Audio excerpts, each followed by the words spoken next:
us humping on your stereo? Can you hear us humping on your stereo? I remember before we even played here, seeing The Wedding Present. Remember seeing them? And Spirals as well. Yeah. These Animal Men. Yeah. I mean, but you know, a lot of the first sort of gigs I sort of ever saw as a sort of 14-year-old sort of punter. You know, we're here at the tavern and always just really kind of hot and sweaty nights, you know, and just really kind of great vibe and atmosphere, and I think we sort of carried that on when we started playing here as well. You know, just always the local crowd were always so sort of, you know, excited. I remember in the little room back behind the stage, we'd be really nervous and have sort of group hugs before we went on, and then just played it about, you know, 10 times the speed we probably should be. So the gig was over in 20 minutes. Yeah, the gigs were always about 20-25 minutes. And we only had about 6 songs. Yeah.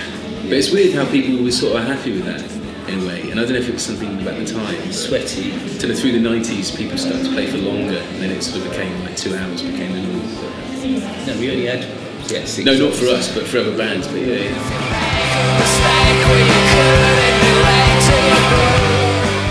I think we did a Jennifer's one here actually. I think we signed some new records up in this top bit. Yeah. But we did the Supergrass one, I think, at the Co-op Hall. Oh no.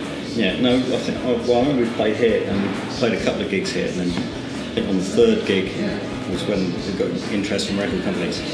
And I just remember seeing all the kind of suits and all these 40-year-old blokes standing in the audience, you know, sort of taking notes. And Younger than we are now. yeah, exactly.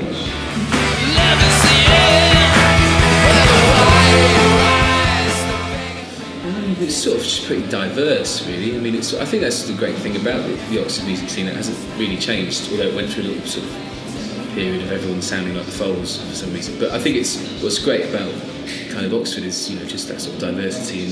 And at the time, it was sort of Radiohead, us. No, it was more like little bands, you know, definitely Crimpers, all those, and everyone kind of like but no particular supported sort of, each other and fought for little places to play here. And but no sort of stylistic movement like Manchester would have or something, which is kind of, I don't know, yeah, it's just an interesting part of being a musician. Sort of less pressure as well, because it's further from London, and you know, you're not sort of shoehorned into a stylistic thing. So you know, you get heavy metal bands. I remember supporting heavy metal bands and all sorts of things here. You know, it's the diversity that was interesting. There was also beer and fags as well, really. Party. When you're 18, 19, you know, that's what you do. So everything's hyper exciting. I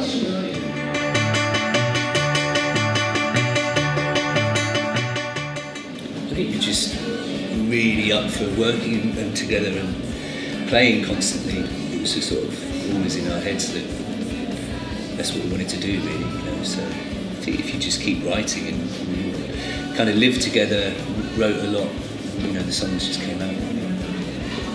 Yeah, I don't know. I mean, you know, maybe we didn't feel like we were massively part of any particular movement. I don't know, when we were signed, it was New Wave, and that sort of quickly turned into Britpop, and so, you know, although we didn't sort of fight against it, I think we just remained in our own sort of space, you know, so then didn't feel particularly pressured to, you know, repeat any kind of, you know, chart hit or something, you know, and I don't know, we just wanted to kind of just do different things each record and just react against the last record that we had and kind of keep things fresh, you know. So,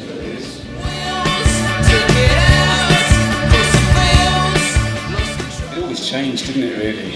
I mean, for me anyway, it was like I always liked to play what the newest songs were, but you'd always have your old favourites. And also songs would get better, and you know, you can find something new, and you know, maybe a song that was written 8 years ago, you might have a really good lease of life because of something new that we added to it or something.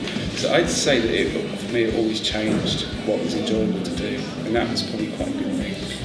I think at the start as well, Strange Ones was always a good crowd pleaser, good live, because it was so dynamic, and you look forward to massive time changes and different kind of real impacts in different parts of the song.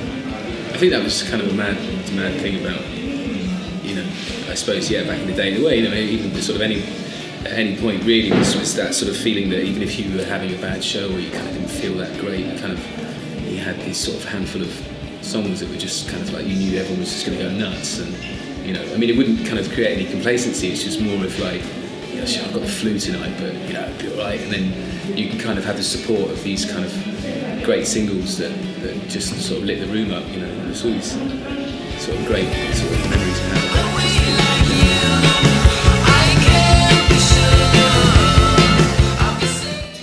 Teeing apart for sort of like Crowd how reaction. nervous we were and how big we suddenly realised how big the whole thing had become. It was really scary walking on stage. It was like a moment, literally a moment where you do sort of realise how successful it's now become. It's quite strange. It was, But I think it was it's all great. overnight, but that was like within seconds, just realising, whoa. It's because it was a huge, what's it called, tent.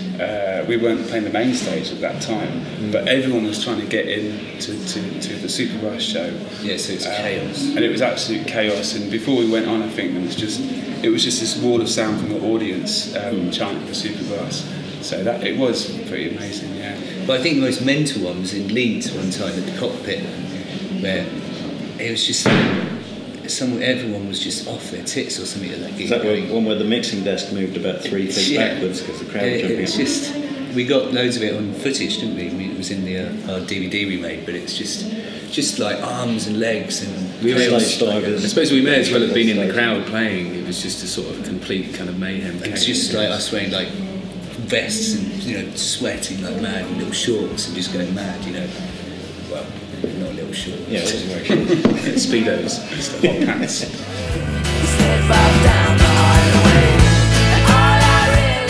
Yeah, I've got an album that I'm just about to tour in the UK. Sort of, it's just an album been out since May.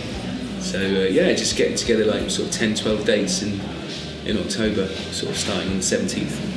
Just making my way around the country, and yeah, it'd be fun. It'd be a laugh. Yeah. I'm doing this thing called Van Goghy, which I'm going to record, start of an album on the 15th, I think, a couple of weeks in Bath. So looking forward to that. Finally written enough songs for me.